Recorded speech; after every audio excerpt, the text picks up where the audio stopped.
Hey guys, it's Katt Dee, and I'm here with another Top 5 Friday, and today's Top 5 Friday is a little bit different than the one I was planning on doing. So I was planning on doing my top 5 Disney collectibles that I currently own. However, it's taken me a minute to really decide and narrow that down, and I'd have to pull some of them up from the basement because I'd really love to show you why I love them and why they're my favorite. So that one will be coming. It's just not going to be this week, and probably not next week either, but I am working on that one.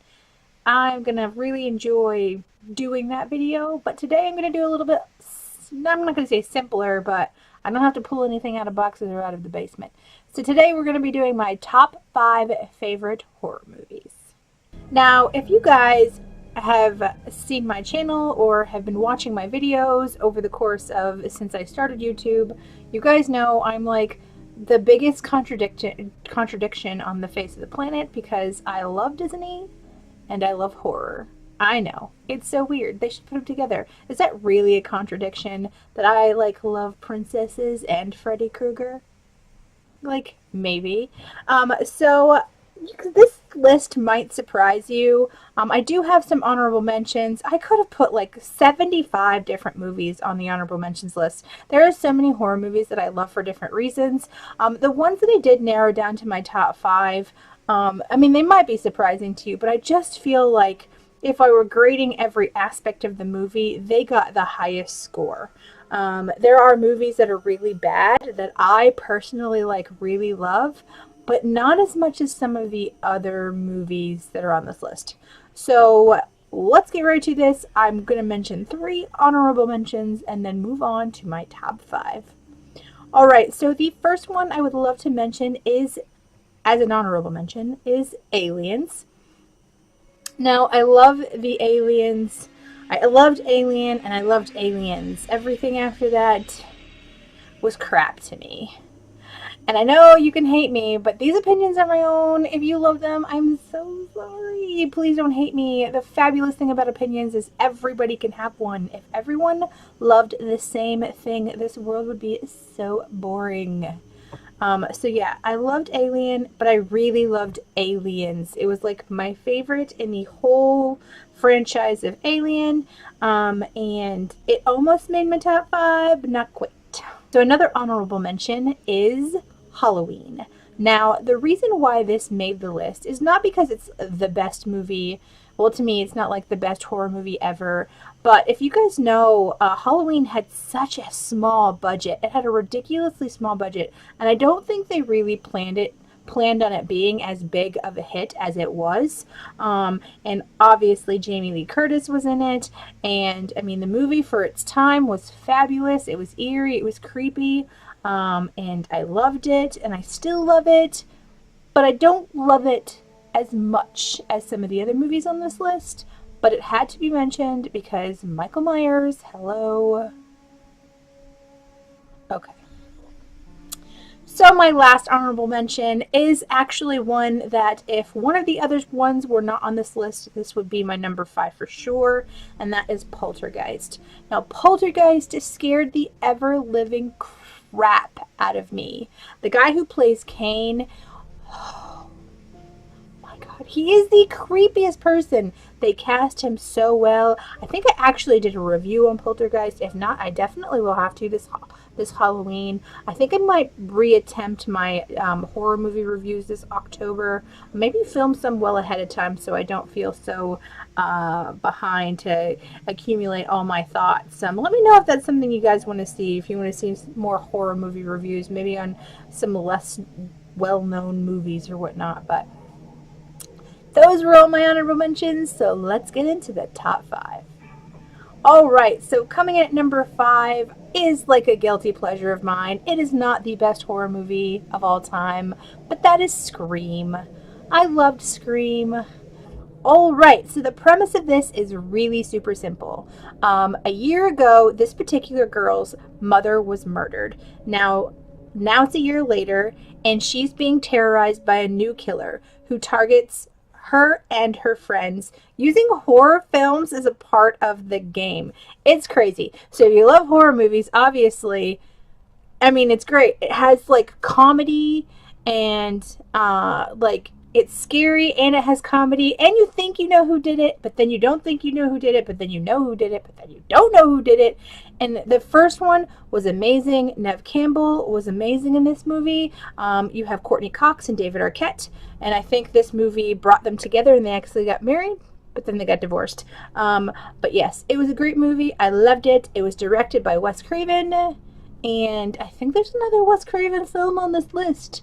But yeah, I love this movie. A strong number 5. Coming in at number 4, we have a movie that actually came out in 2017. Now, while it's a remake, the book and the movie are some of the creepiest literature and visuals that I've ever seen in my life, and that is Stephen King's It. Now, if you don't know what the premise of this, where have you been? So it's the summer of 1989, and a group of kids get together to try to destroy a shape-shifting monster that no one can see but them. It disguises itself as a clown, which named Pennywise, or if you read the book, it's Bob Gray, the dancing clown, otherwise known as Pennywise. There was a previous miniseries, but I think this movie, it portrayed so much more of the book, and it was cast so well. And obviously it has another part to it, but the first part of it was done amazing. Bill Skarsgård, who played Pennywise, did an amazing job. Loved it, loved it, loved it. I cannot wait to see more of it. But yeah, definitely a solid number 4. All right, coming in at number 3. If you guys know me, you knew that one of these films was going to be on this movie, because while it's not number 1, this villain in horror movies is my favorite villain of all time, and that is Freddy Krueger. So my favorite out of the Freddy Krueger franchise is actually A Nightmare on Elm Street 3: Dream Warriors. Now, if you don't know the premise of this movie, it's when the therapist who is familiar with this knife-wielding dream demon, Freddy Krueger, he tries to help these teens cope with the fact that he actually isn't real, but little does he know he actually is. And then you get Nancy, who played in the first one, back in this one. It's amazing, even though it has a really sad ending. Spoiler alert. But I loved her. I love her character. But this was my favorite. It was so much fun. It was, again, I love that scary and that humor to go together. And it wasn't really funny. There was like not a lot of humor to it. But I think like when they all became like their dream warrior selves, like there was a little bit of me that was kind of giggling, especially the girl that like thought that she was like a badass, that she had like spiky hair and she was like, "Come and get me, Freddy Krueger." Yeah, it was definitely the best Nightmare on Elm Street in my opinion, but I loved them all. I loved them all. Yes. All right, so number 2 might be a surprise to some of you guys. But if you watched my horror movie reviews, you will know that it is actually another one that I've just recently seen. And it is a foreign film. And it is amazing. It is Train to Busan. And I hope I'm saying that right. It is one of the best horror movies I've ever seen in my life. And by far, the best zombie movie ever.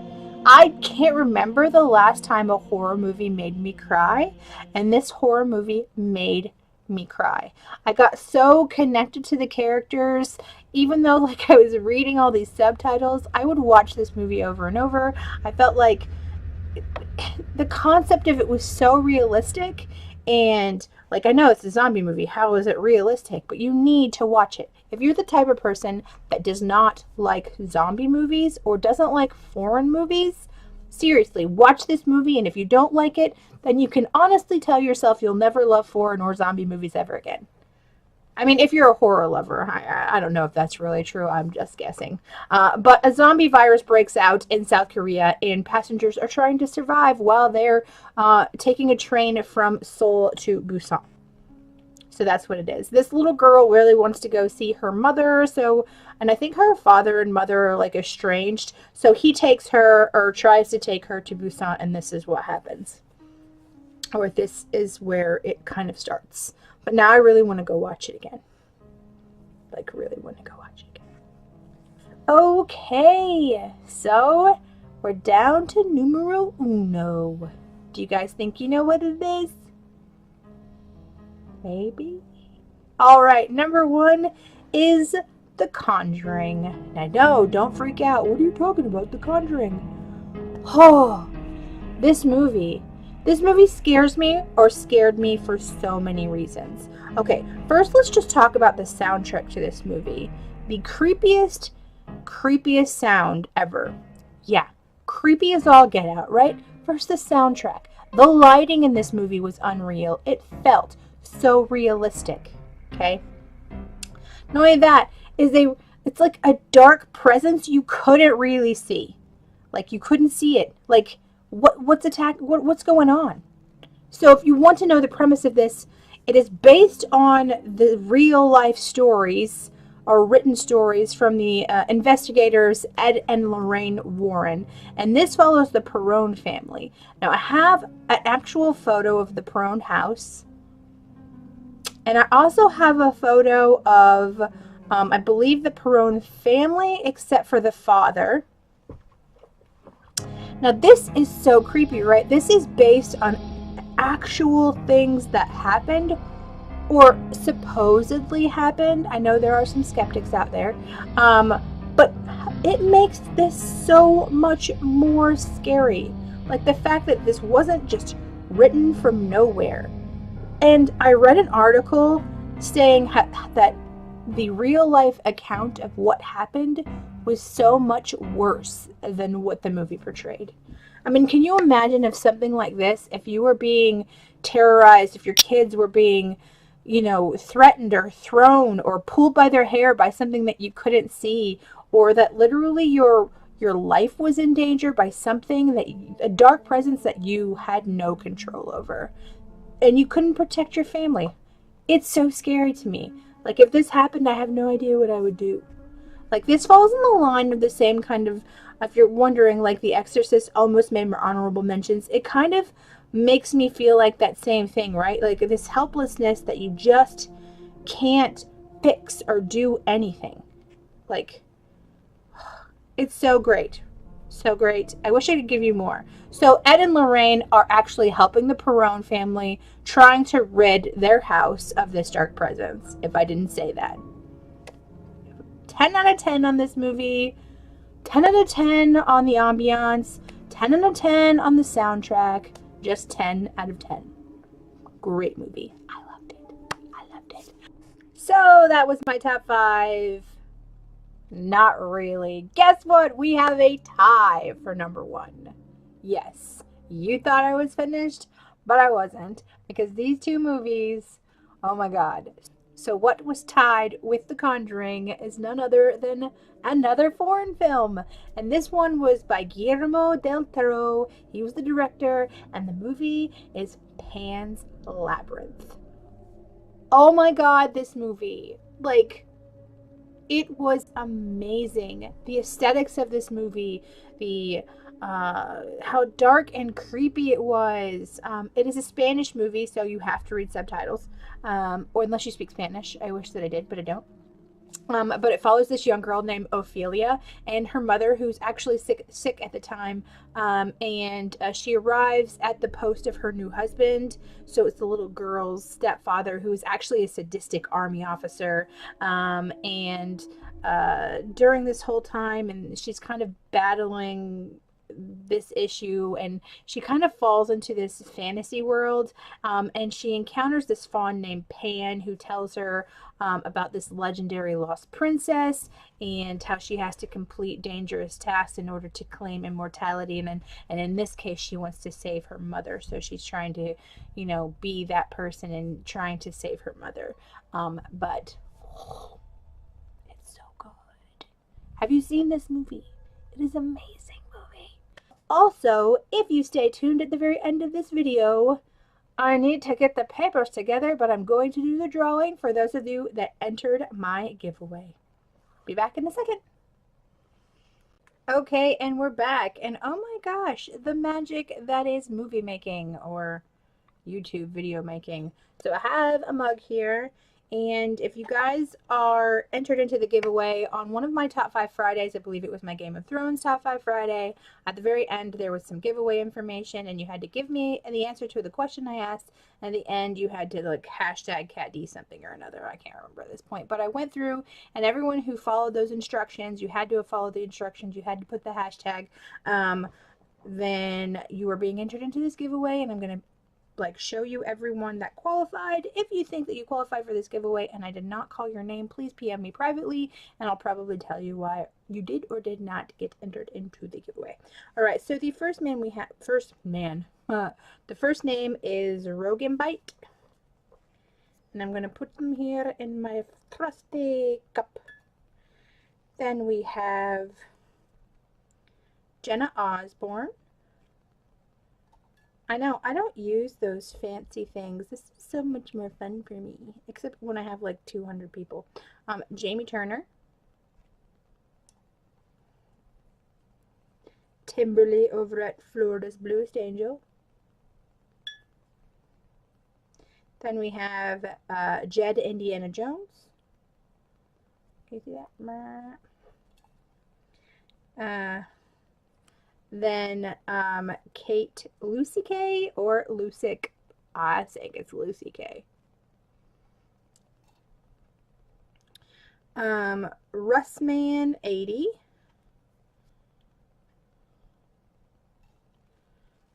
Lucia L.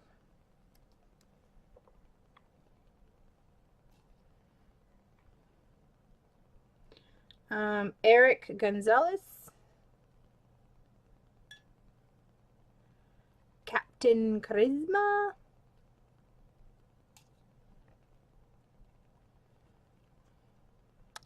Johnson Rivedad. Sorry if I'm butchering that. And GamerPie 2099. No, we're gonna shake it up, and the winner of this is just gonna get a random box full of stuff from me. Most likely most of it's gonna be from subscription boxes, and then I'll make sure there's at least one really nice pop in there, like in good condition. I'm not talking about value wise. The point of this giveaway is to kind of unload some stuff that I got in boxes that I didn't really like fandom wise or whatnot. You are more than welcome, if you win this, to give me like some fandoms that you like, and maybe I'll try to cater it a little bit to your likes, or things that you really don't like. But really, it's a giveaway. You're gonna get a whole bunch of stuff, but you're just not gonna know what it is. It's like a mystery box. All right, so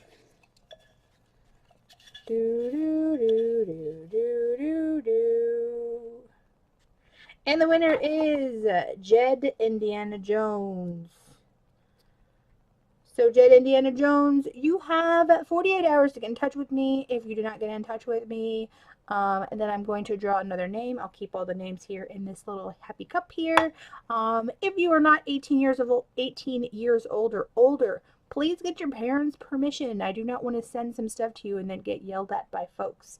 Make sure you have their permission if you are 18 years or younger, older, younger, whatever, to give out your address. So there you go. Alright guys, that is it for my Top 5 Friday. I really do plan on doing a lot more giveaways. I'm not going to probably announce them like I did this one. I'm probably just going to do some random subscriber appreciation giveaways. So like at the end of some videos, and I just never know what I'm going to do. And whenever I'm in the mood of giving something away, I'm probably just going to pick a video, and whoever commented on that video or commented on that video with like positivity, then I'll probably, start doing random ones like that. So make sure you're a subscriber, make sure you're commenting, liking the videos, and yeah, I got a whole bunch of crap to give away. Let me give you an example here. So you see all these pops that you can see the windows? Those are all pops that I'm giving or I'm getting rid of, and that's only this shelf. I've got piles up over here, and the ones that are faced this way are ones that we decided to keep. Obviously, that's all Game of Thrones, and we're keeping all of those. But there's a big pile right here that we're getting rid of. Yeah. All right, like I said, I'm Katt Dee. Give this video a thumbs up, comment, and subscribe down below. Bye.